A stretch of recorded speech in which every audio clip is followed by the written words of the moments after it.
It's time for The Hard Way Podcast, the saga of an award-winning journalist trying to make it as a family man, despite having no idea what he's doing. Ladies and gentlemen, it's Matt Schorr.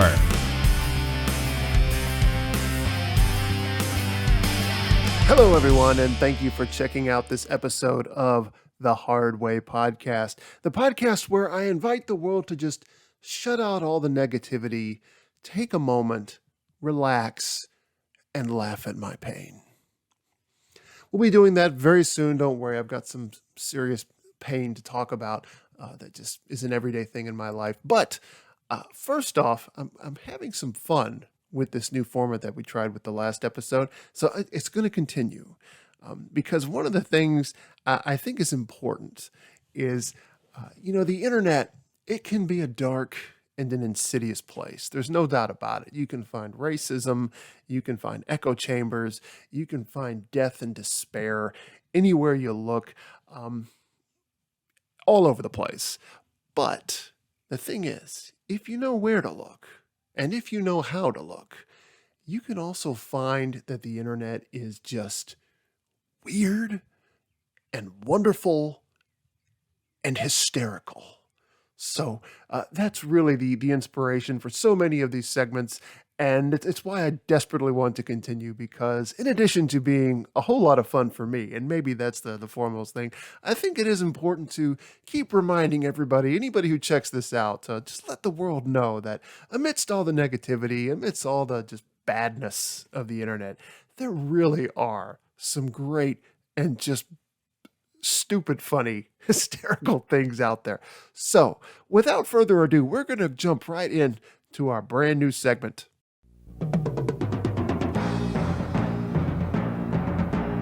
Dad Joke of the Day. So a man woke up from a coma. When this happened, his wife changed out of her black clothes and, really irritated, said to him, I can't depend on you for anything, can I?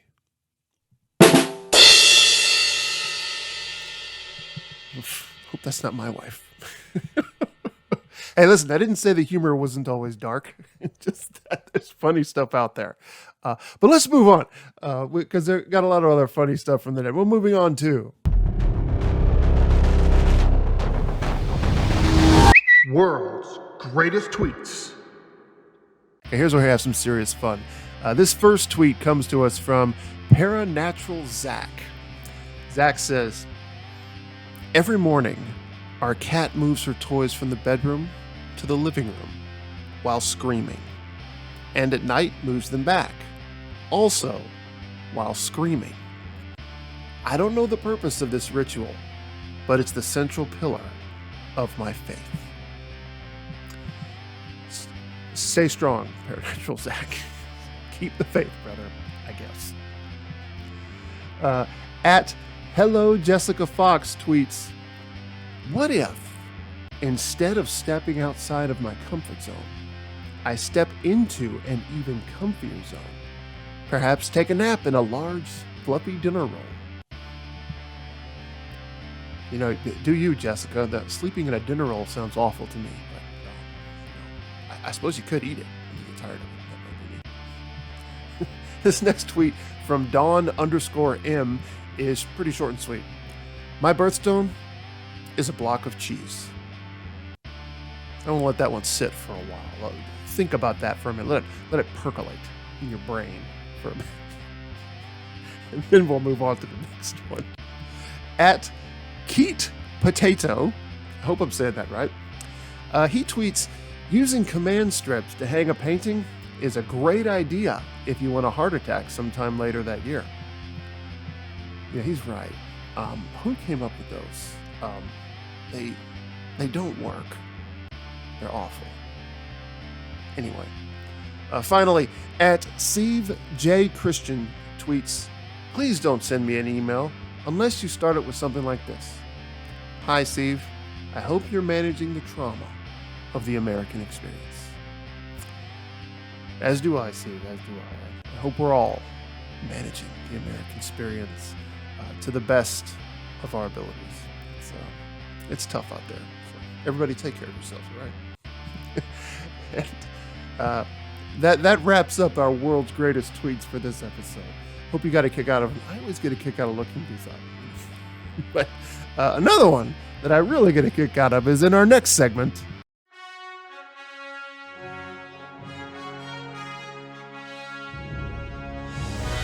Ultimate TikToks of the universe. All right, our first TikTok comes from @Mitta_Autumn. And the caption for this is, if Voldemort were played by the Swedish chef from the Muppets.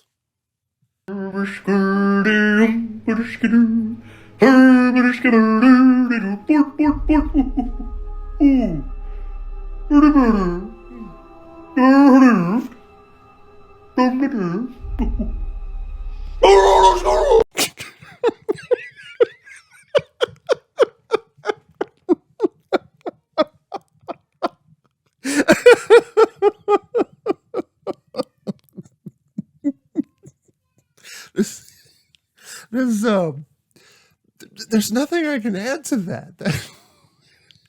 I'm just gonna revert back to how the internet can be just truly weird and wonderful and hysterical. There you go. Anyway, our next TikTok comes from @BigTray1000, and the caption is, "Why are customers like?" My cousin's always like, can I see your manager? Say it to me. You got something you want to say about me? Say it to my face, coward. Ain't no need to get a manager involved. It's between me and you. You got something to say? Get it off your chest. I'm listening. I'm thinking that Big Trey has some negative experiences in his life when it comes to customer service. This might also relate back to that tweet about the American experience and the trauma induced of it. I think Trey's had quite a bit. But on the bright side, he gives us these delightful TikToks that we can all have some fun with. Okay, our next one. This comes from @BarbecueBourbonBalls. Yep, you heard that right. This one is captioned, "It's not okay." It's okay to be a man. It's okay to be a woman. It's okay to be a Democrat. It's okay to be a Republican. It's okay to be religious. And it's okay to be an atheist. What's not okay is cooking your steak well done. What are you thinking? You take a beautiful piece of meat and you turn it into a leathery shoe. You should know better. It's not okay. There are some things that would apparently that you think that all sides could come together on, regardless of our position on things. Gay, straight, Democrat, Republican, Christian, atheist. I think this one about steak, that one, that's really a no-brainer. And I think we can all come together and agree with Mr. Barbecue Bourbon Balls on this one. Our next one comes from @Felonious Falafel. And it's called, "If Voldemort Was from Alabama, Part 2. So I roll up in the Potter house. I see James. Avada-kedavra! Kill him. Dare him. I go upstairs. I see little Harry sitting in his crib. I think to myself, am I really about to kill this baby? Yes, I'm definitely about to kill this baby. So I do it. Avada-kedavra! But his mom steps in the way. It hits her in the chest, and the killing curse comes back and hits me, kills me. That was the day I found out that there's a power that is more powerful than dark magic. Titties.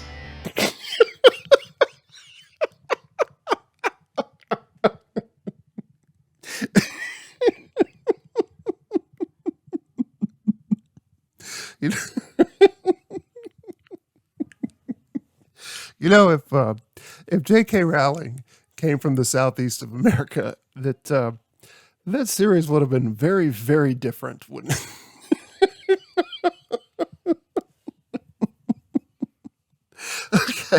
Okay. We got one more. Okay, this last one. This is from @HoopZig. And the caption is, "It's not funny." The jokes I'm about to tell are not funny, so don't laugh. What do you call an alligator in a vest? An investigator. It's not funny. Don't laugh. Why did the pepperoni want to become a salami? Because he was getting treated like a piece of meat. It's not funny. Whoever invented knock-knock jokes should get a Nobel Prize. It's not funny. I don't know, Mr. Zig. Can I say that, Mr. Hoop Zig? It's kind of funny. Chuckle a little bit. Maybe not quite as funny as Voldemort coming from Alabama, but they're up there. We can laugh about that, can't we? Well, anyway, those are our tread through the lighter side of the internet. So you just remember that there's funny sides to the internet out there, and it's not all gloom and doom, and it's not all racism and dystopia. There's some fun stuff out there as well. So have a little hope, have a little chuckle. And we're about to tell the story all about my pain, but first, here's a quick word from Schorr Manor. Hey, if you haven't already, be sure to visit the official Schorr Manor online t-shirt shop, the purveyors of all things spooky and all things Halloween, as long as it's in t-shirt form. You can find it at mattshore.net. Just click on shop at the top of the page. And while you're there, be sure to use the promo code journalist and get 10% off of everything in the store. Once again, that's mattshore.net and click on shop at the top of the page. You know, one conversation that I have with people a lot, it seems, is why I haven't seen various movies. The most recent one to have this conversation about is Ant-Man. Why haven't you seen Ant-Man? Well, the thing is, I would love to actually see Ant-Man. It really has nothing to do with the criticisms leveled toward it, even though I probably understand them. One of the things about Ant-Man from the beginning that I really, really loved was that it was, pun only kind of intended, smaller than the other. Where your Avengers films were getting, more and more cosmic and epic in scope. And then amidst all of that, the very first Ant-Man film was a little heist movie about a guy trying to reconcile with his estranged child. And it's a very down-home kind of family story that people can really sort of relate to, and it was charming. And I really appreciated that fact about it. And I went and saw the next one, and I enjoyed Ant-Man and Wasp 2. So when Quantumania was coming around, yeah, I wanted to see it, but I didn't because I couldn't. And it's for a very simple reason. I have kids. Now, yeah. I've heard people say, don't let that stop you. You should go see it. Like, just go watch it by yourself. And I don't know. I don't think of myself as noble at all, but I can't just bring myself to leave my wife with both kids for what would probably be at least 3 hours when you think about the travel to the theater and back, in addition to the however long the film logs, and probably 3, maybe even 4 really all together. And I just cannot bring myself to do that. It just doesn't seem fair and doesn't seem, I don't know, like what a father should do, whatever. And the problem there is, you might say, well, do a date night. Well, in addition to date nights being difficult, finding babysitters seems to be more difficult these days than it was when I was a kid. But in addition to those challenges, there's just the simple fact that my wife, while I enjoyed Ant-Man, she could care less and is not about to waste money on another Marvel movie. So she's not doing it. It's just not going to happen. So I've yet to see Ant-Man. As of this recording, haven't seen it, and probably by the time this goes out, still won't have seen it. I can almost guarantee that. I will probably have to wait to watch it when it comes out on Disney Plus, the same way I saw Wakanda Forever. That's just how it's going to go. But I will watch it, and I'll probably enjoy it.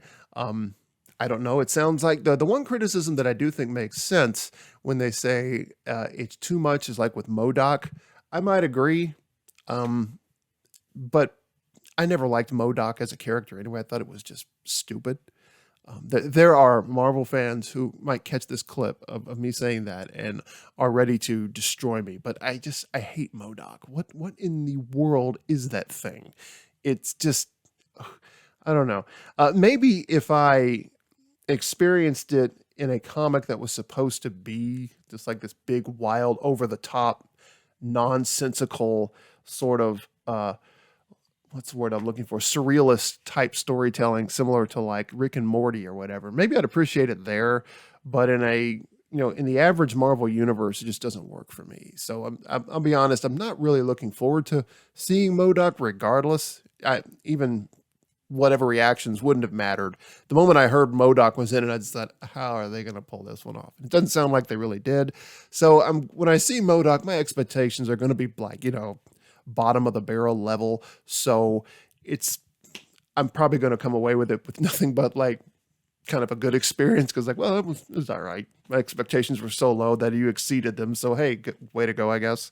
But no, I haven't seen it. Haven't seen that one. I didn't get to go see Wakanda Forever. Let's just keep going back. What else did I not get to see? There was Black Widow, but nobody saw that, right? That was during the COVID time, pandemic shutdowns. And any other ones that don't come out. However, there is one character I have made very clear to my wife. I will go see when his next movie comes out. I don't care. I will go see Spider-Man, because Spider-Man remains my absolute favorite Marvel superhero. So when Spider-Man hits theaters, I'm definitely going. Now, my all-time favorite superhero is Superman. And anybody who has listened to me and read columns by me or just knows me or anything knows my general feelings about the way Superman has been interpreted on film for the past few years. So I'm not going to get into that. But whenever he does come back to the big screen, I will be hesitant, and I will absolutely wait and see what people say. And if the people who loved the recent films tell me I should go see it, that's going to be a clear indication that I do not need to go see it. But if a certain other crowd goes and says, you know what, it's worth seeing, the same sort of people that after Wonder Woman, the first film, said, this is really, really good. I was part of the second wave for that film. That's what I would be for this one. If I hear it's good, I'll go see it. But I've been burned by DC and Warner with how they've treated my all-time favorite superheroes. So I'm going to wait and see on that. Anywho. So yeah, that's my current pain. I don't get to go to the movies ever, really. I think the last film I saw was Downton Abbey. So, think what you will about me for that one. But it does make me a good husband. So there's that, right? Anyway, that's all of my pain and all the exciting things in my life and what it's like to be a father of children and sacrificing all the stuff that you grew up loving. But anywho, let's just go ahead and move on to upcoming events. March 18th, I will be returning to Clarksville Con right here in my hometown, Clarksville, Tennessee. That one is held at Quality Inn, Exit 4, right there at the heart of the financial business district of Clarksville, Tennessee. So feel free to stop by and check that one out. Say hi to me, all the other creators who are there. It's always a good time. The following month, I'll be at the Louisville Con, which will be held at the Triple Crown Pavilion. That'll be April the 8th. Once again, if you're in the area, stop by and say hello. Then the following month will be Free Comic Book Day on May the 6th, the holiest of all holidays for comic book readers like myself. Stop by Rick's Comic City in Clarksville, Tennessee if you're in the area. Say hello. There'll be some other creators there, and show Rick some love while you're there as well. And then on June, the weekend of the 9th through the 10th, is the Superman celebration in Metropolis, Illinois. Always a big deal in that town, and I try to go back every year. Stop by and say hi to me, the other creators, all the other cosplayers and fans who are there. And if you see him, tell Superman I'm waiting for him. And that wraps things up there. So I think now we're going to be winding down as we move on to cheap plugs. This podcast is a production of Schorr Manor Studio, an indie publishing and production house for all things spooky. Be sure to look us up on YouTube by visiting tinyurl.com/Schorr Manor YouTube, or just search for Schorr Manor. We'll show up right away. All of this show's episodes are there with full video, so check that out. You can also sign up for our official newsletter at tinyurl.com/Schorr Manor newsletter and get all of our latest news and announcements delivered right to your inbox. Be sure to sign up and maybe even tell a friend or two. If you'd like to connect with me directly, there are several ways that you can do that. You can find me on Twitter at @TheMattSchorr, on Instagram at The Schorr, and on TikTok at The One Matt Schorr. That's the number 1 Matt Schorr. Or just by email at mattschorr@hotmail.com. And you can look us up on our official website at www.mattschorr.net, where you'll find this and previous episodes archived, not to mention our online book and t-shirt stores. Just click on the podcast link at the top of the page. So thanks again for checking out this episode. And remember, keep reading and keep listening. Thanks.